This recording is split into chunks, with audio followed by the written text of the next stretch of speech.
திருச்சி மாநகரில் போக்குவரத்து நெரிசலையும் விபத்துகளையும் குறைக்கும் வகையில் புதிய பாலங்கள் ஏற்படுத்த திட்டம் தயார். நாடாளுமன்ற உறுப்பினர் துரை வைகோ பேட்டி. திருச்சி மாவட்ட வளர்ச்சி ஒருங்கிணைப்பு மற்றும் கண்காணிப்பு குழு கூட்டம் திருச்சி மாவட்ட ஆட்சியர் அலுவலக வளாகத்தில் நடைபெற்றது. மாவட்ட ஆட்சியர் பிரதீப்குமார் தலைமையில் நடைபெற்ற இந்த கூட்டத்தில் திருச்சி நாடாளுமன்ற உறுப்பினர் துரை வைகோ, கரூர் நாடாளுமன்ற உறுப்பினர் ஜோதிமணி, ஸ்ரீரங்கம் சட்டமன்ற உறுப்பினர் பழனியாண்டி, லால்குடி சட்டமன்ற உறுப்பினர் சவுந்தரபாண்டியன் உள்ளிட்டோர் கலந்து கொண்டனர். இந்த கூட்டத்தில் திருச்சி மாவட்டத்தில் நடைபெற்று வரும் மத்திய மற்றும் மாநில அரசின் திட்டப் பணிகள் குறித்து விரிவாக பேசப்பட்டது. பின்னர் துரை வைகோ செய்தியாளர்களிடம் பேசுகையில், திருச்சி பஞ்சப்பூர் பகுதியில் புதிதாக திறக்கப்பட்டுள்ள ஒருங்கிணைந்த புதிய பேருந்தின் முனையம், பொன்மலை ஜி கார்னர் மைதானம், சஞ்சீவி நகர், கோட்டை ரயில்வே மேம்பாலம், திருச்சி ரயில்வே சந்திப்பு மேம்பாலம், அரியமங்கலம் பால்பண்ணை ஆகிய பகுதிகளில் காணப்படும் போக்குவரத்து நெரிசலையும் விபத்துகளையும் குறைக்கும் வகையில் புதிய பாலங்கள் அமைத்து தரப்படும். திருச்சி அரியமங்கலம் பால்பண்ணை முதல் துவாக்குடி வரை தேசிய நெடுஞ்சாலையொட்டி அணுகுசாலை அமைக்கப்படும். இப்பணிகளை நிறைவேற்றுவதற்கு பல்வேறு துறைகளைச் சேர்ந்தவர்களை ஒருங்கிணைக்க வேண்டிய தேவை எழுந்துள்ளது. அவர்களிடையே முறையான இணைப்பை ஏற்படுத்தி திட்டப் பணிகளை விரைந்து முடிக்க கால நிர்ணயம் செய்யப்படும் என்று துரை வைகோ தெரிவித்தார். வளர்ச்சி ஒருங்கிணைப்பு மற்றும் கண்காணிப்பு குழு கூட்டம் இன்று நடைபெற்றது. நான் நாடாளுமன்ற உறுப்பினரான பின் இது 3வது கூட்டம். இது பல்வேறு வளர்ச்சி பணிகள் குறித்து விவாதிக்கும் கூட்டம். அதே மாதிரி போன மீட்டிங்கில் என்னென்ன பேசணும், என்னென்ன நடவடிக்கைகள் எடுத்திருக்கிறோம், அந்த நடவடிக்கைகள் திருப்திகரமாக இருக்காங்கிற விவாதிக்கிற ஒரு கூட்டம் தான் இந்த கூட்டம். இன்றைக்கு அந்த கூட்டம் மிகவும் சிறப்பாக நடைபெற்றது. மாவட்ட ஆட்சியர், மாநகராட்சி ஆணையாளர் மற்றும் இந்த மாவட்டத்தை சார்ந்த அனைத்து துறைகளின் அதிகாரிகள் இதில் கலந்துக்கிட்டாங்க. குறிப்பாக நீங்கள் ஒன்றிய அரசு சார்ந்த அவங்களுடைய திட்டங்கள் எப்படி செயல்பட்டு இருக்கு, அதில் ஏதாவது குறைபாடுகள் இருக்கா, அந்த குறைபாடுகளை நிவர்த்தி பண்ணுறதுக்கு உண்டான முயற்சிகள் தான் இந்த கூட்டம். இன்னைக்கு பல்வேறு விஷயங்கள் இன்னைக்கு விவாதிக்கப்பட்டது. சென்ற கூட்டத்தில் நம்ம எடுக்கப்பட்ட அதில் நம்ம பேசுனது சுட்டி காட்டப்பட்ட அந்த குறைபாடுகளை நிவர்த்தி பண்ணுறதுக்கு என்னென்ன நடவடிக்கை அவங்க எடுத்திருக்காங்க, அதிகாரிகள் எடுத்திருக்காங்கன்னு இந்த கூட்டத்தில் அவங்க சொன்னாங்க. ஒரு நிறைவான ஒரு கூட்டமாக இருந்தது. அந்த சில நடவடிக்கைகள் பொறுத்த வரைக்கும் அவங்க திருப்திகரமாக இல்லை, சில இது பொறுத்த வரைக்கும் இனியும் அது நடவடிக்கை எடுக்காமல் இருந்தாங்க. அதுவுமே அதுக்கு ஒரு காலக்கெடு, இந்த நேரத்துக்குள்ளே எப்போ நீங்கள் முடிக்க போகிறீங்கன்னு சொல்லிட்டு அதுவுமே நம்ம அதிகாரிகள்கிட்ட நம்ம கேட்டு நம்ம வாங்கிட்டோம்.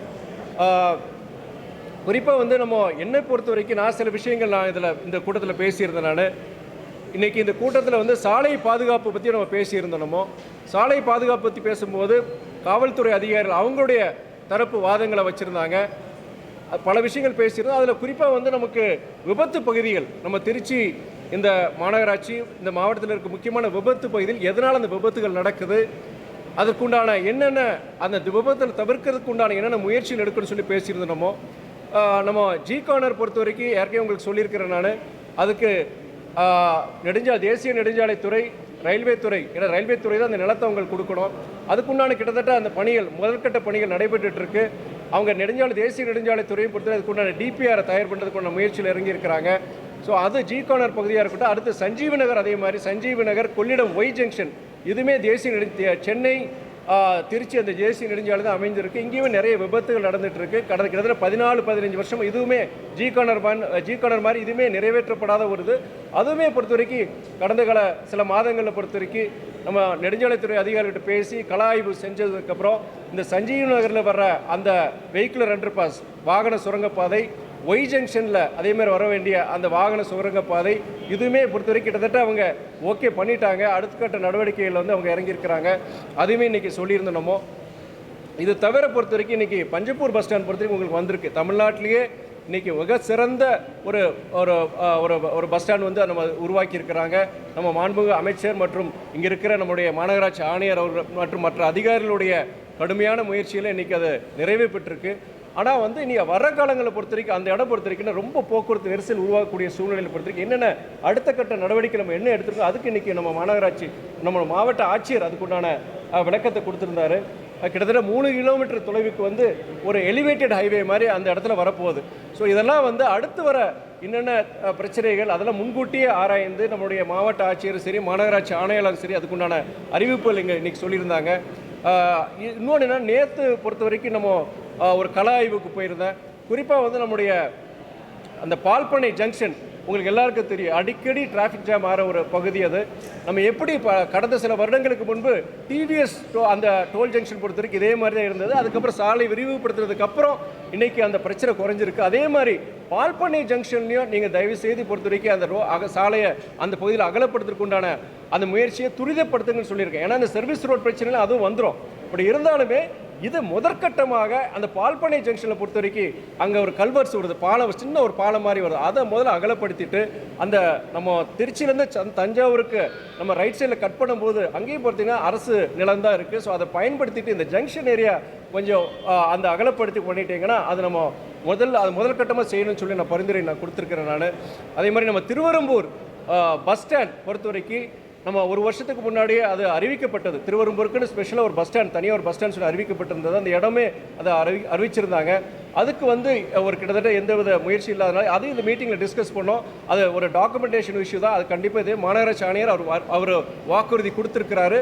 அந்த பஸ் ஸ்டாண்ட் பணிகள் பற்றி விரைவில் அது நடைபெறும்னு சொல்லி வாக்குறுதி கொடுத்துருக்கிறாரு.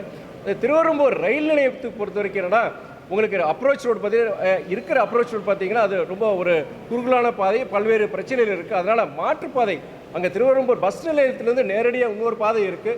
ஸோ அந்த பாதையை பொறுத்த வரைக்கும் அங்கே ரயில்வே துறை அவங்க சம்மந்தப்பட்ட இடத்துல அதுக்கு அங்கே தார் சாலை அமைச்சு கொடுக்குறதா வாக்குறுதி கொடுத்துருக்குறாங்க.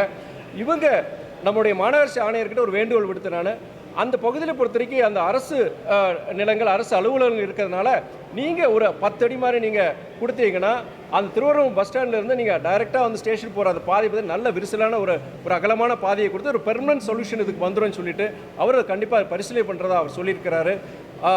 அடுத்தபடியாக என்னென்னா, நமக்கு அந்த MIT ஐடி அந்த பார்க் அந்த போகிற அந்த சாலை பொறுத்த வரைக்கும் போன கூட்டத்தில் வந்து அந்த சாலை போடாமல் இருக்குது, ரோடு போடாமல் இருக்குன்னு சொல்லியிருந்தேன் நான். நம்மளுடைய மாநில நெடுஞ்சாலைத்துறை அதிகாரிகள் அதுக்கு உண்டான முயற்சி எடுத்து சாலை அதை போட்டுட்டாங்க. நேற்று ஸ்பாட் இன்ஸ்பெக்ஷன் போயிருந்தேன் நான். சாலை நன்றாக போடப்பட்டது. ஒன்றே ஒன்றுனா அந்த MIT அந்த ஐடி பார்க் அந்த ரோட்டில் வந்து ஜங்ஷன் இருக்கிறதுல மறுபடியும் அங்கே போக்குவரத்து நெரிசல் ஏற்பட்டதாக சொன்னதுனால அந்த ஒரு 100 மீட்டர் அந்த ஜங்ஷனில் மாத்திரம் அந்த ரோடு அகலப்படுத்த சொல்லியிருக்காங்க. அது மாநில நெடுஞ்சாலைத்துறை அதுக்கு கண்டிப்பாக அவங்க பண்ணுறதா சொல்லியிருக்கிறாங்க. அதே மாதிரி அந்த ஐடி பார்க் முன்னாடி 1 கிலோமீட்டர் முன்னாடி இந்த அகலமான ரோடு வந்து நின்றுது.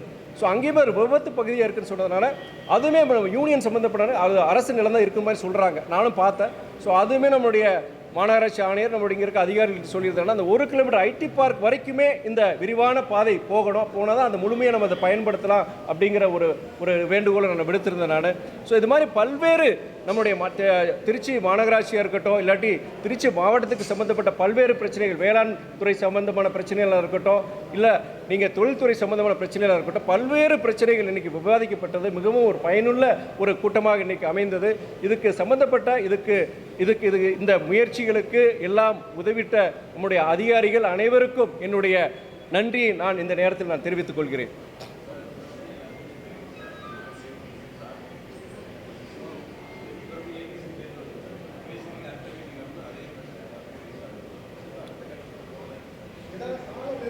இல்லை, அதாவது என்னென்னா, முதல்ல அவர் கேள்விக்கு நான் பதில் சொல்லிடுறேன். அதனால தான் என்னென்னா, நான் இன்றைக்கி கூட நீங்கள் வெளியில் இருந்திருப்பீங்க. இதில் ஆக்ஷன் டேக்கன் ரிப்போர்ட்னு ஒன்று இருக்குது. நான் இன்ஃபேக்ட் வந்து இந்த நேரத்தில் கூட்டத்தில் நானும் சொல்லியிருந்தேன். சுட்டி காட்டும் போது நம்ம மாவட்ட ஆட்சியரும் அது சொல்லியிருந்தார். பல கேள்விகளுக்கு பொறுத்த வரைக்கும் பதில்கள் வரும்போது அது முழுமையான பதில்கள் இல்லை. அதே நேரத்தில் வந்து நீங்கள் சொல்கிற மாதிரி பத்திரிகையாளர் நீங்கள் சொல்கிற மாதிரி அது காலக்கெடு அதுவுமே அது இல்லை. அதனால என்ன சொல்லியிருக்கேன், அடுத்து வர இதில் மீட்டிங்கில் பொறுத்த வரைக்கும் எனக்கு அந்த ஆக்ஷன் டேக்கன் ரிப்போர்ட் வந்து முழுமையாக இருக்கணும்னு சொல்லியிருக்கிறேன். எந்த கேள்வி அனைத்து கேள்விகளுக்கும் உண்டான பதில் அதில் இருக்கணும்னு சொல்லியிருக்கிறேன். என்ன நடவடிக்கை, அந்த நடவடிக்கை உண்டான எல்லா விவரங்களும் வரணும்னு சொல்லியிருக்கேன். மொட்டையை வந்து நாங்கள் முடிச்சிட்டோம் இல்லை பண்ணிட்டு இருக்கோம்னு சொல்றதை விட அது மாவட்ட ஆட்சியர் அதுக்கப்புறம் நான் பேசுறதுக்கப்புறம் அவரும் சொல்லியிருக்கிறார். ஸோ நீங்கள் சொல்கிறது அதே நேரத்தில் சில பிரச்சனைகள்லாம் நிறைவேற்றுது. சில இதெல்லாம் பொறுத்த வரைக்கும் இப்போ MIT அந்த ஐடி பார்க் அந்த ரோடு பொறுத்த வரைக்கும் போடணும்னு சொன்னால் போட்டு முடிச்சிட்டாங்க. நேற்று போய் செக் பண்ணி பார்த்தா முடிஞ்சிச்சு. ரயில்வே துறை சம்பந்தமான சில விஷயங்கள் நம்ம மாரிஸ் பிரிட்ஜ் பாலம் நீங்கள் போன மீட்டிங்கில் சொல்லியிருந்தேன் நான். அந்த பாலம் இடிக்கப்படாமல் அந்த சாலை விரிவாக்க பண்ணி முடிக்காமன்னு சொல்லி ஒரு கொஸ்டின் என்கிட்டே பல கோரிக்கைகள் வந்திருந்தது. அதன் அடிப்படையில் போன டிஷா மீட்டிங்கில் நான் அந்த மாரிஸ் பாலம் வந்து நீங்கள் இடிச்சு கொடுக்கணும், எவ்வளோ நாளுக்கு பண்ண இந்த ஜூன் மாதத்துக்குள்ளே பண்ணி முடிச்சுன்னு சொல்லி ரயில்வே துறை அதிகாரி சொல்லியிருந்தாரு. அதுக்கப்புறம் நான் ஃபாலோ பண்ணி டிஆர்எம் சார் என்ன சொல்லிடுறாரு, ஜூனுக்குள்ளே நான் பண்ணி கொடுத்துட்டு சொன்னாலும் மே 13 அது இடிக்கப்பட்டு எல்லா பத்திரிகைகள் உங்களுடைய எல்லா டிவி சேனலில் ஒளிபரப்பாச்சது. ஸோ அதனால் என்ன இதில் எல்லாமே வந்து நடவடிக்கை எடுக்கலாம் கிடையாது, நடவடிக்கை எடுக்கிறோம். இருந்தாலும் அதிகாரிகளுக்கும் சில பிரச்சனைகள் இருக்குது. உதாரணம் பார்த்தீங்கன்னா ஒரு பிரச்சனையை அதை தீர்க்கறதுக்குன்ற முயற்சியில் ஈடுபடும்போது அந்த பகுதியில் சில பிரச்சனைகள் வருது, இல்லை வேறு துறை சார்ந்த ஒரு தலையீடுதல் வர்றதுனால ஒரு இது மாத்திரம் 3-4 துறைகள் அது சம்மந்தப்படும் போது அதுக்குள்ள கோஆர்டினேஷன் தேவைப்படுது. ஸோ அதனால இந்த மீட்டிங்கை நான் வைக்கிறோம் நாங்கள். பட் என்ன வர்ற அடுத்த மீட்டிங் பொறுத்தவரைக்கும் என்னென்னா இந்த ஆக்ஷன் டேக்கன் ரிப்போர்ட் இருக்குது பார்த்தீங்களா, அது கொஞ்சம் விரிவாக வைக்க சொல்லியிருக்கிறேன். நீங்கள் சொல்கிற இது போன்ற தவறுகள் நடக்கக்கூடாது, ஏன்னா மீட்டிங்கே அதுக்கு தான் வைக்கிறோம், தீர்வு காட்டி தான் வைக்கிறோம், இது தொடர்ச்சியாக இருக்கக்கூடாதுன்னு சொல்லிட்டு உங்களுடைய அதே கவலை தான் எனக்கு இருக்குது.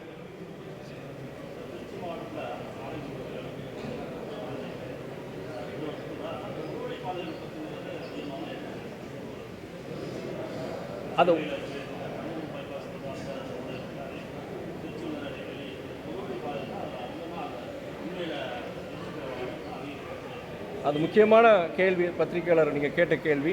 நீங்கள் இந்த இருவழி பாதை இல்லாமல் அந்த ஒரு வழி பாதையை இருக்கும்போது அங்கே தான் நிறைய விபத்துகள் நடக்குது. உதாரணமாக ஜி-கார்னர் அந்த சர்வீஸ் ரோடே அது ஒரு மிகப்பெரிய பிரச்சனை. இப்போ அது ஜி-கார்னர் பொறுத்தவரைக்கும் கிட்டத்தட்ட அது நிறைவு பெற நிலையில் இருக்கணுமா, என்னைக்கு அது முழுமையான அறிவிப்பு வரும்போது கண்டிப்பாக உங்கள்கிட்ட நான் ஷேர் பண்ணிக்கிறேன். நான் அதே நேரம் உங்கள் சர்வீஸ் ரோடு இஷ்யூ உங்களுக்கு தெரியும், அதில் இப்போ கோர்ட்டில் போய் செஞ்சு கிட்டத்தட்ட ஒரு அடுத்த கட்ட நடவடிக்கை என்ன பண்ண போகிறாங்கன்னு சொல்லிட்டு அது அறிவிப்பும் வந்துருச்சு உங்களுக்கு, நம்ம சர்வீஸ் ரோடு பிரச்சனையும். இது என்னென்னா நான் இப்போ கரூர் நீங்கள் சொன்னீங்க, கரூர் அது இன்ஃபேக்ட் இன்னைக்கு கூட்டத்தில் விவாதிச்சோமோ, இது பல வருஷமாக அது பிரச்சனை இருக்குது. ஏன்னா ஒரு சேலஞ்ச் இருந்ததுன்னா ஒரு சைடு பார்த்தீங்கன்னா ரயில்வே ட்ராக் இருந்தது, ஒரு சைடு பார்த்தீங்கன்னா காவிரி ஆற்றங்கரை இருந்தது. இந்த குறுகியதில் வந்து மேற்கொண்டு அதை விரிவாக்க முடியாதுங்கிற ஒரு முடிவுக்கு வந்து அதுக்கு தனியாக அதுக்குள்ள ரூட்டே வேறு போட்டுட்டாங்க. அது அடுத்த டிபிஆர் ஸ்டேஜ் வரைக்கும் வந்துருச்சு. அது இனி அடுத்து வர காலங்களில் துரிதமாக நடக்கும். நீங்கள் இந்த கரூர் வழியாக கோயம்புத்தூர் போகிற அந்த நெடுஞ்சாலை பொறுத்த வரைக்கும் அது கண்டிப்பாக அது விரைவில் நம்ம நிறைவேற்றுங்கிறது இருக்குது. நீங்கள் அடுத்த ஒரு மீட்டிங் வரும்போது கண்டிப்பாக அது என்ன ஸ்டெப்ஸ் எடுத்துருக்கிறாங்க, என்ன இதில் ஸ்டேட்டஸ் இருக்குது, நான் உங்களுக்கு பதில் சொல்லிடுறேன். நான் கிராப்பட்டி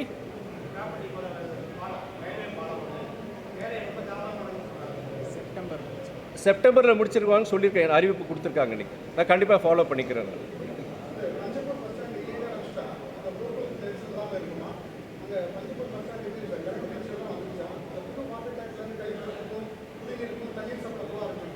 அதாவது நான் சொல்லிடுறேன், அதுக்கப்புறம் அவர் மாநகராட்சி ஆணையராக எக்ஸ்பிளைன் பண்ணுவார். பஞ்சப்பூர் பேருந்து நிலையம் பொறுத்த வரைக்கும் அடுத்து வர சில காலங்களில் பார்த்து ரொம்ப திருச்சியிலே ரொம்ப பிஸியஸ்ட் ஜங்ஷன் அதான் வரப்போகுது. மிகப்பெரிய சவால்கள் நம்ம சந்திக்க போகிறோம், மாற்று கருத்தே கிடையாது. அதனால தான் இன்றைக்கி என்னென்னா அந்த டீட்டெயில் டிராயிங்கோட நம்முடைய மாவட்ட ஆட்சியர் அதை விளக்கம் கொடுத்துருந்தார். கிட்டத்தட்ட 3 கிலோமீட்டர் எலிவேட்டட் எக்ஸ்பிரஸ்வே வரப்போகுது உங்களுக்கு. இந்த சைடு கிட்டத்தட்ட ஒரு 1.5 கிலோமீட்டர், இந்த சைடு 1.5 கிலோமீட்டர் வரப்போகுது. அதுக்குள்ள டிபிஆர் வந்துருச்சுங்களா சார்? DPR under preparation. இந்த ஃபினான்ஷியல் இயர்லேயே ஒர்க் ஸ்டார்ட் பண்ணிடுவோம். ஸோ அதுக்குண்டான டிபிஆர் ஒர்க் நடந்துகிட்ருக்கு. அக்டோபரில் மேக்ஸிமம் அந்த டிபிஆர் ரிலீஸ் பண்ணிட்டாங்கன்னா இந்த ஃபினான்ஷியல் இயர்லேயே அந்த ஒர்க்கை ஆரம்பிச்சிடுன்னு சொல்லியிருக்கிறாரு. அந்த எலிவேட்டட் எக்ஸ்பிரஸ்வே மாத்திரம் கிடையாது, கம்ப்ளீட்டாக அங்கே போக்குவரத்து நெரிசல் தவிர்க்கக்கூடிய என்னென்ன வேலைகளோ அதுக்குண்டான முயற்சிகள் அவங்க எடுத்துகிட்டு இருக்கிறாங்க. இது பொறுத்த வரைக்கும் நீங்கள் மாநகராட்சி நீங்கள் ஃபர்தர் எக்ஸ்பிளைன் பண்ணுங்கள் சார். குடிநீர் இணைப்புகள் கொடுக்கப்பட்டாச்சு. கழிவுநீர் இப்போ வேஸ்ட் ஸ்டெபிலைசேஷன் பாண்டுக்கு கனெக்ஷன் கொடுத்துருக்கோம். 100 mld கட்டிக்கிட்டு இருக்கோம். அது நமக்கு டிசம்பரில் தான் முடிவு வரும். அதுக்கப்புறமா தான் அதுக்கு கனெக்ஷன் கொடுக்கப்படும். இப்போதைக்கு WSPக்கு நம்ம கனெக்ஷன் கொடுத்தாச்சு.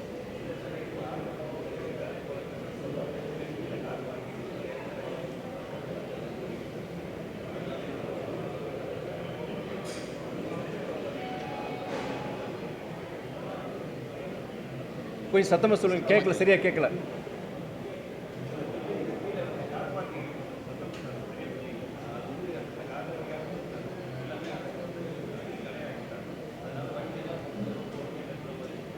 We'll take action, sir. We'll take action. Check பண்ணிட்டு அதன் ஆக்ஷன் எடுக்கும்.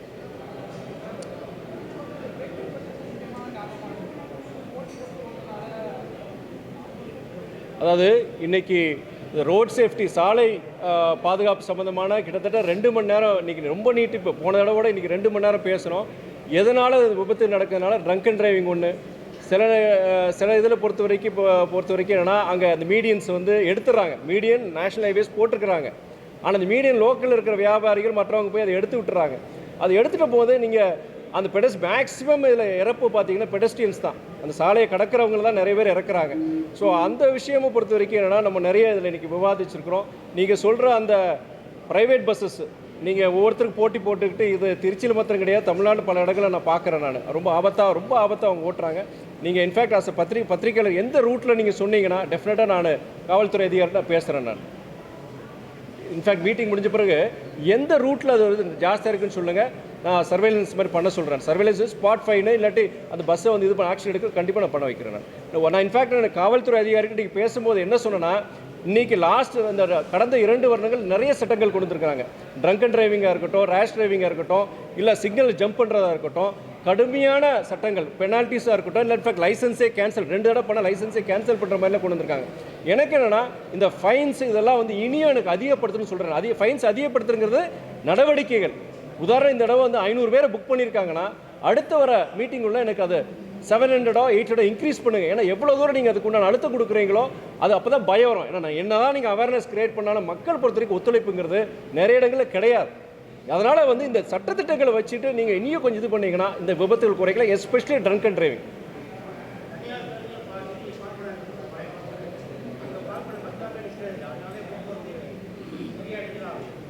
நீங்கள் அது பால்பனை ஜங்ஷன் சொல்கிறீங்க இல்லையா? இல்லை அது என்னென்னா இப்போ ஆசிட்டிஸ் பார்த்தீங்கன்னா அந்த குறுகலாக இருக்குது, இன்னும் நிறைய வாகனங்கள் இருக்குது. இவ்வளோ வாகனங்கள் வரும்போது அவன் வண்டி நிப்பாட்டி தான் அவன். அதனால் சொல்கிறேன் அந்த இடத்துல அது ஜங்ஷன் ஏரியா மாத்திரம் அது விரிவுபடுத்துறதுக்கு ஃபஸ்ட் ப்ரையாரிட்டி கொடுக்க சொல்லியிருக்கிறான்னு. விரிவுபடுத்திட்டாலே வச்சுக்கோங்க, நீங்கள் பஸ் நிற்கிறது கொஞ்சம் இருக்குது, பஸ் நிற்கிறது கூட கிடையாது, இடம் கிடையாது இப்போது. அதனால இந்த மீட்டிங்கில் பேசியிருக்கிறேன். இந்த அடுத்த ஒரு 10 நாட்களுக்குள்ளே நீங்கள் தேசிய நெடுஞ்சாலைத்துறை அதிகாரிகள், காவல்துறை அதிகாரிகள் வச்சு தனியாக ஒரு மீட்டிங் மாதிரி